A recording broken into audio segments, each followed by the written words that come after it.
అసలు ఆవు ఉత్కృష్ట ప్రాణి. అసలు ఆవు అనేటటువంటిది లేదనుకోండి, సనాతన ధర్మం అనేటటువంటిది ఇక ఉండదు. ఎందుకంటే గోబ్రాహ్మణేభ్య శుభమస్తు నిత్యం లోకా సమస్తా సుఖినో భవంతు.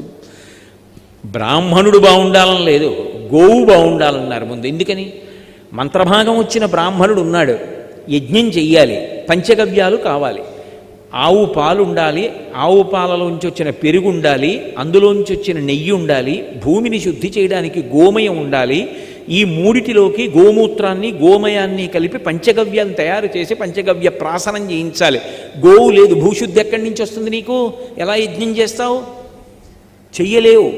ఆ గోవుని రక్షించుకోవడం సనాతన ధర్మాన్ని రక్షించుకోవడం. కాబట్టి ఆ గోవు కాపాడబడాలి. కానీ ఏ విధమైనటువంటి అనుమానము లేకుండా గోవులు విపరీతమైనటువంటి బాధకి గురైపోతుంటాయి. గోవుని రక్షిద్దామనేటటువంటి వాళ్ళు లోకంలో తక్కువైపోతారు. కాబట్టి నానావర్ణాశ్రమములకును గోవులకును బాధ ఎనచు కుందెదననగా.